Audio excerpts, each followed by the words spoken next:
Que bom, a gente vai poder reunir para poder conversar um pouco de coisas do nosso dia a dia que a gente tem, às vezes, deixado de viver na intensidade que a gente precisa viver.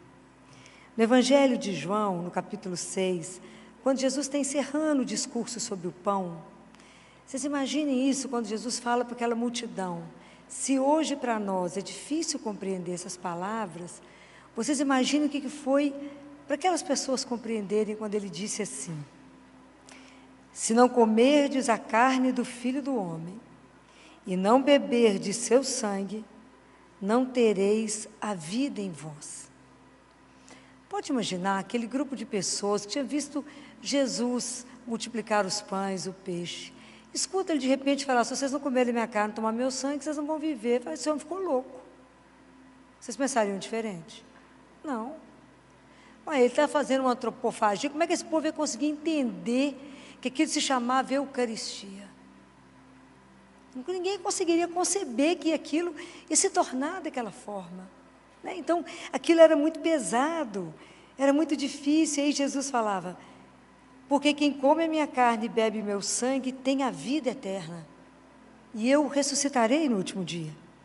Pois minha carne é verdadeiramente comida e meu sangue é verdadeiramente bebida. Quem come minha carne e bebe meu sangue permanece em mim, e eu nele. Assim como o Pai me enviou, e eu vivo pelo Pai, também aquele que de mim se alimenta viverá por mim. Essas palavras hoje não têm um impacto na nossa vida como deveriam ter. A gente lê isso aqui e aquilo não bate em nós mais como deveria bater. Então, quando você escuta: aquele que come a minha carne e bebe meu sangue, permanece em mim e eu nele, nós acabamos de comungar. A gente não tem dimensão da palavra mais.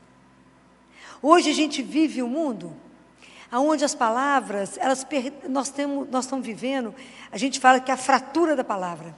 A gente vive uma crise gramatical. Então a gente já não consegue mais expressar, não consegue mais ter palavras que expressem de verdade as nossas experiências com o Senhor. Porque hoje a nossa sociedade vive carência de interioridade. A gente vive numa sociedade que não suporta o silêncio. Nós somos barulhentos. O silêncio nos incomoda terrivelmente.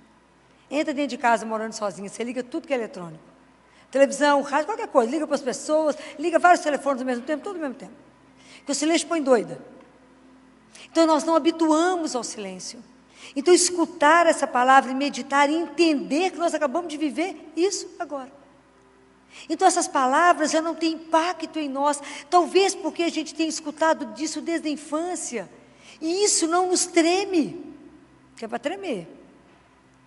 E o que ele vai dizendo assim: aquele que de mim se alimenta viverá por mim. Olha a distância do que nós escutamos para o que nós vivemos. É grande demais, e nós não podemos mais ficar vivendo a nossa religião assim, de mais ou menos. Nós temos que pegar essa palavra e vivê-la de verdade. Aí essa turma, quando escutou isso, falou: esse homem está louco, né? Então nós vamos embora. E aí Jesus fala assim: isso vos escandaliza? Eles falaram: essa palavra é dura, como é que a gente pode escutar? E aí Jesus, a turma foi embora, foi muita gente embora. E Jesus falou, olhou para os discípulos, né? Porque muita gente que já andava com ele já tinha ido embora. Jesus falou para todos. A atitude de Jesus é uma coisa tão encantadora. Ele não criticou ninguém que foi embora. Porque ele olhava para o povo assim: é lógico que esse povo não vai entender. Não vai entender nunca, nunca. Ele já estava falando que nós estamos vivendo hoje, 2000 anos depois. Vocês imaginam aquele pessoal entender aquilo? Era de jeito nenhum. Ele não criticou ninguém, não condenou ninguém, não censurou ninguém, não teve medo do fracasso, não teve medo mais de não ser conhecido, querido, nada. Mas olhou para a turminha que ficou. Esse é o nosso Jesus.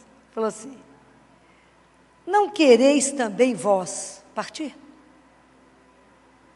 Essas palavras, gente, elas têm que ter ressonância dentro de nós. Eu não posso escutar isso aqui e achar que Jesus falou para aquele povo lá. Eu tenho que ter certeza que essa pergunta é para mim hoje. Não quereis vós também ir embora? Essa palavra é dura. Não querem ir embora? Porque isso tem que ressonar em mim. E eu tenho que fazer a pergunta invertida agora. Por que eu permaneço? Essa resposta não é para mim que vocês têm que dar. Quando a gente encontra aqui, quando Jesus nos permite estar aqui a cada terça-feira, é Ele que nos questiona. Porque Jesus, Ele não quer uma relação superficial com nenhum de nós. A partir do momento que eu decidi segui-lo, isso é uma atitude de liberdade. Isso é uma expressão de liberdade. Nenhum de nós é obrigado a seguir Jesus. Nenhum de nós. Então, se a gente veio aqui, isso é uma expressão da sua liberdade. Porque você poderia estar fazendo qualquer coisa e milhões de opções hoje. Se veio aqui sentir frio e escutar a palavra de Deus, é porque isso tem que ter uma ressonância em nós.